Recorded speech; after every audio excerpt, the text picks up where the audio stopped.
ওম শান্তি। আজ 24শে ফেব্রুয়ারি 2025 প্রাতঃ মুরলি। বাবা আজ বলেছেন, মিষ্টি বাচ্চারা, এই আধ্যাত্মিক হসপিটাল তোমাদেরকে অর্ধকল্পের জন্য এভার হেলদি করে বানাতে চলেছে। তোমরা এখানে দেহে অভিমানী হয়ে বসো। আজকের মুরলির প্রশ্ন, কাজ কারবার ইত্যাদি করেও কোন ডাইরেকশন বুদ্ধিতে স্মরণে রাখা উচিত? উত্তর, বাবার ডাইরেকশন হলো তোমরা কোনো সাকার বা আকারকে স্মরণ করো না। এক বাবার স্মরণে থাকলে বিকর্ম বিনাশ হবে।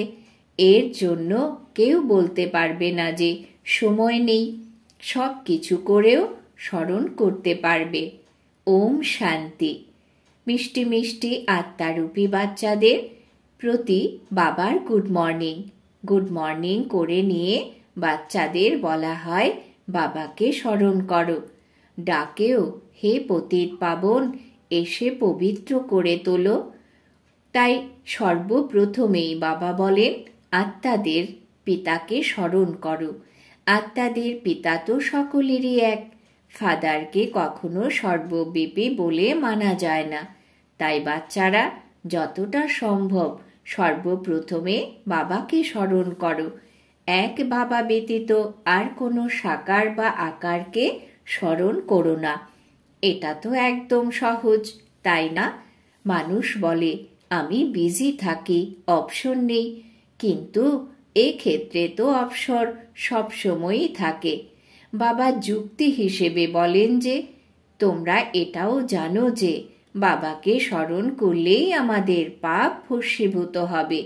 কাজ কারবার ইত্যাদি করাতে কোনো নিষেধ নেই। সেই সব কিছু করেও শুধুমাত্র বাবাকে স্মরণ করলে বিকর্ম বিনাশ হবে। এটা তো বোঝো যে আমরা হলাম পতিত। সাধু সন্ত ঋষি মুনি ইত্যাদি সকলে সাধনা করে। সাধনা করা হয় ভগবানের সাথে মিলিত হওয়ার জন্য। সেই জন্য যতক্ষণ পর্যন্ত না ওনার সাথে পরিচয় হবে ততক্ষণ মিলিত হওয়া যায় না। তোমরা জানো যে বাবার পরিচয় দুনিয়ার কারোর কাছে নেই। দেহের পরিচয় তো সবার আছে। বড় জিনিসের পরিচয় শীঘ্রই হয়ে যায়। আত্মার পরিচয় তো যখন বাবা আসেন তখন বোঝান। আত্মা আর শরীর দুটি জিনিস। আত্মা এক স্টার আর খুবই সূক্ষ্ম, তাকে কেউ দেখতে পারে না। তাই যখন এখানে এসে বসো তো দেহি অভিমানী হয়ে বসতে হবে। এটাও হলো এক হসপিটাল, অর্ধকল্প এভার হেলদি হওয়ার। আত্মা তো হলো অবিনাশী, কখনো বিনাশ হয় না। সমগ্র পার্টি হলো আত্মার। আত্মা বলে যে আমার কখনো বিনাশ প্রাপ্তি ঘটে না। এত সমস্ত আত্মারা হলো অবিনাশী, কখনো বিনাশ ঘটে না। শরীর হলো বিনাশী। এখন তোমাদের বুদ্ধিতে এটা বসে আছে যে আমরা অর্থাৎ আত্মারা হলাম অবিনাশী। আমরা 84 জন্ম নিই। এটা হলো ড্রামা। এর মধ্যে ধর্ম সংস্থাপক কারা কবে আসে, কত জন্ম গ্রহণ করছে, এটা তো জানো। 84 জন্মের যে কথা গাওয়া হয় সেটা অবশ্যই কোনো একটি ধর্মের হবে। সকলের তো হতে পারে না। সব ধর্ম তো একসাথে আসে না। আমরা বসে অপরের হিসেব কেন বের করতে যাব? তোমরা জেনেছ যে অমুক অমুক সময়ে ধর্ম স্থাপন করে এসেছে। ধীরে ধীরে তাদের সংখ্যা বৃদ্ধি হতে থাকে। সব তমপ্রধান থেকে শতপ্রধান তো হতেই হবে। দুনিয়া যখন তমপ্রধান হয় তখন আবার বাবা এসে শতপ্রধান সত্যযুগে রচনা করেন। বাচ্চারা, তোমরা এখন জানো যে আমরা এই ভারতবাসীরাই আবার নতুন দুনিয়াতে এসে রাজ্য করব। আর কোনো ধর্ম সেখানে আসবে না। বাচ্চারা, তোমাদের মধ্যেও যারা উচ্চ পদ প্রাপ্ত করতে চায় তারা বেশি স্মরণে থাকার পুরুষার্থ করে আর সমাচারেও লেখে যে বাবা আমি এতটা সময় স্মরণে থাকি। কেউ তো আবার সম্পূর্ণ সমাচার লজ্জায় পড়ে দেয় না, মনে করে বাবা কি বলবেন। কিন্তু জানতে তো পারা যায়, তাই না? স্কুলেও টিচার স্টুডেন্টকে বলে যে যদি তুমি না পড়ো তো ফেল করবে। লৌকিক মা বাবাও বাচ্চার পড়াশোনা দেখেই বুঝতে পেরে যায় এটা তো হলো অনেক বড় স্কুল। কিন্তু এখানে তো নম্বর অনুসারে বসানো যায় না, তবে বুদ্ধি দিয়ে তো বুঝতে পারা যায় যে এটা হলো অনেক বড় স্কুল। এখানে তো নম্বর অনুযায়ী বসানো হয় না, নম্বর অনুযায়ী তো হয়েই থাকে। বাবা এখন ভালো ভালো বাচ্চাদের কোথাও পাঠিয়ে থাকেন, তারা চলে গেলে তখন অন্যরা লিখতে থাকে আমাদের মহারথী চাই। তো অবশ্যই মনে করে যে তারা হলো আমাদের থেকে বেশি বিশেষত্ব সম্পন্ন, নামি দামি। নম্বর অনুযায়ী তো হয়েই থাকে, তাই না? প্রদর্শনীতেও হরেক রকম মানুষ আসে, তাই গাইডসও দাঁড়িয়ে থাকা উচিত নিরীক্ষণ করার জন্য। যে রিসিভ করে সে তো জানে ইনি কোন প্রকারের মানুষ, তো তাকে আবার ইশারা করা চাই যে একে তুমি বোঝাও। তুমিও বুঝতে পারো, first grade, second grade, third grade সব আছে, ওখানে তো সকলকে সার্ভিস করতেই হবে। কেউ বড় মাপের মানুষ থাকলে তো অবশ্যই তাকে সকলে খাতির করে, এটা হলো কায়দা। বাবা অথবা টিচার ক্লাসে বাচ্চাদের মহিমা করে, এটাও হলো সবচেয়ে বড় খাতির করা। নাম বের হয় যে বাচ্চাদের, তাদের মহিমা বা খাতির করা হয়। ইনি হলেন অমুক ধনবান, রিলিজিয়াস মাইন্ডেড, এটাও তো খাতির করা হলো, তাই না? তোমরা এখন এটা জানো যে উচ্চতমেরও উচ্চ হলেন ভগবান। বলাও হয় তিনি হলেন উচ্চতমের চেয়েও উচ্চ। কিন্তু আবার তার বায়োগ্রাফি বলতে বলো তো বলে দেবে তিনি সর্বব্যাপী। ব্যাস, একদম নিচু করে দেয়। তোমরা এখন বুঝতে পারো সবার থেকে উচ্চতমেরও উচ্চ হলেন ভগবান। তিনি হলেন মূল বতনবাসী। সূক্ষ্ম বতনে আছেন দেবতারা, এখানে থাকে মানুষ। তাই দাঁড়ালো যে উচ্চতমের চেয়েও উচ্চ ভগবান হলেন নিরাকার।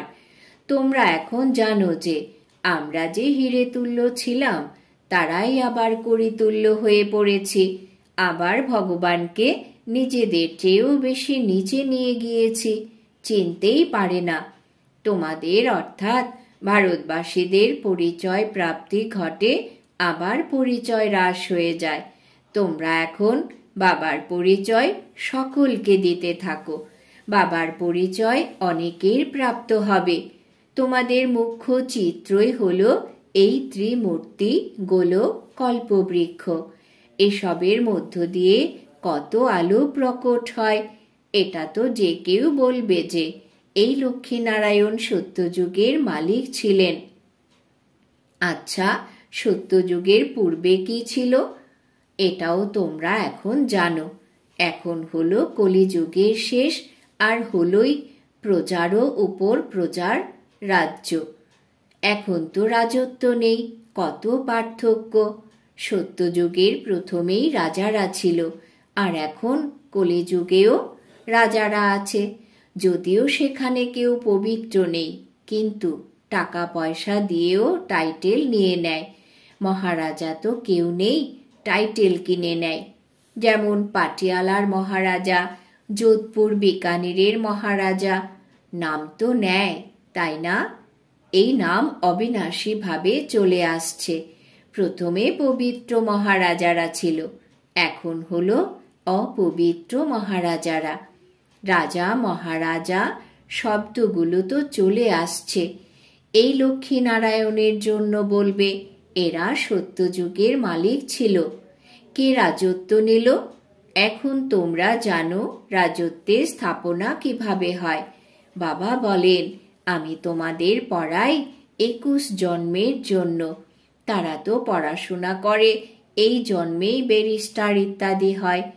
তোমরা এখন পড়াশোনা করে ভবিষ্যতে মহারাজা মহারানী হও। ড্রামার প্ল্যান অনুসারে নতুন দুনিয়ার স্থাপনা হচ্ছে। এখন হলো পুরনো দুনিয়া। যদিও কত ভালো ভালো বড় বড় মহল আছে, কিন্তু হিরে জহরতের মহল তৈরি করার ক্ষমতা কারোরই নেই। সত্যযুগে এই সব হিরে জহরতের মহল তৈরি হয়। তৈরি করতে কি আর দেরি হয়? এখানেও আর্থকোয়েক ইত্যাদি হলে অনেক কারিগরকে নিযুক্ত করে দেয়। 1-2 বছরে সমস্ত শহর দাঁড় করিয়ে দেবে। নয়তো দিল্লি তৈরি করতে প্রায় 8 থেকে 10 বছর লেগেছে। কিন্তু এখানকার শ্রমিক আর সেখানের শ্রমিকের মধ্যে অনেক পার্থক্য। আজকাল তো নতুন নতুন ইনভেনশন বের হচ্ছে। বাড়ি তৈরির সায়েন্সও জোরদার রয়েছে। সব কিছু তৈরি পাওয়া যায়। কত তাড়াতাড়ি ফ্ল্যাট তৈরি হয়ে যায়। খুব তাড়াতাড়ি করে তৈরি হয় বলে এই সব তো সেখানেও কাজে আসবে। এই সমস্ত সঙ্গে যাবে। সংস্কার তো থেকে যায়, এই সায়েন্সে সংস্কারও যাবে। বাবা তাই এখন বাচ্চাদের বোঝাতে থাকেন, পবিত্র হতে চাও তো বাবাকে স্মরণ করো।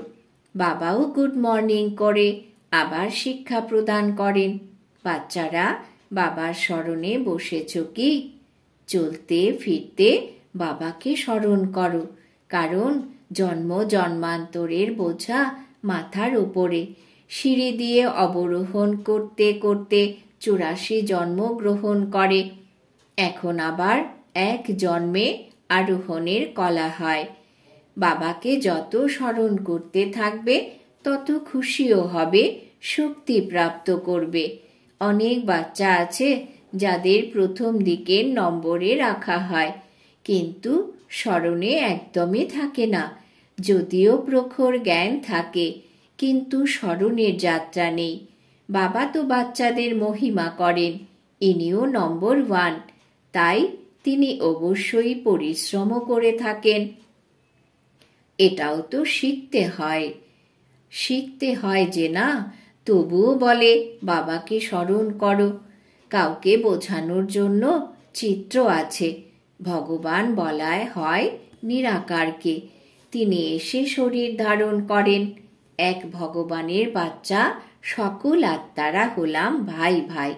এখন এই শরীরে বিরাজমান সকলেই হলো অকাল মূর্তি।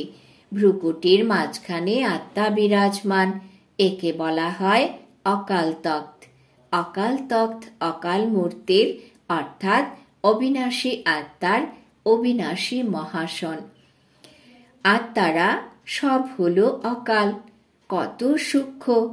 বাবা তো হলেন নিরাকার, তিনি নিজের আসন কোথা থেকে এনেছেন?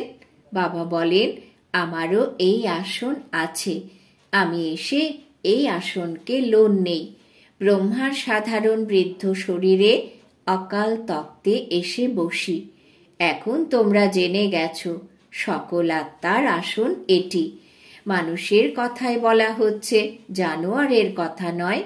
আগে তো যেসব মানুষ জানোয়ার থেকেও খারাপ হয়ে গেছে তারা তো সংশোধন হোক। কোনো জানোয়ারের কথা জিজ্ঞাসা করলে বলো, প্রথমে তো নিজেকে সংশোধন করো। সত্যযুগে তো জানোয়ারও বড় ফার্স্ট ক্লাস হবে, ময়লা আবর্জনা ইত্যাদি কিছুই থাকবে না। কিংয়ের মহলে পায়রা ইত্যাদির আবর্জনা থাকলে শাস্তি পেতে হবে, সামান্যতম আবর্জনা হবে না। সেখানে খুবই সাবধানতা থাকে, প্রহরা থাকে, কখনো কোনো জানোয়ার ইত্যাদি ভেতরে যেন না ঢোকে। খুবই পরিচ্ছন্নতা থাকে। লক্ষ্মী নারায়ণের মন্দিরেও কত পরিচ্ছন্নতা থাকে। শঙ্কর পার্বতীর মন্দিরে পায়রা দেখানো হয় তো অবশ্যই মন্দিরকে অপরিচ্ছন্ন করে। শাস্ত্রে তো অনেক কথার কথা লিখে দেয়। এখন বাবা বাচ্চাদের বোঝান, তার মধ্য থেকেও খুব কমই ধারণা করতে পারে, বাকিরা তো কিছুই বোঝে না। বাবা বাচ্চাদের কত ভালোবেসে বোঝান, বাচ্চারা খুবই মধুর হও, মুখ থেকে সর্বদা রত্ন নির্গত করতে থাকো।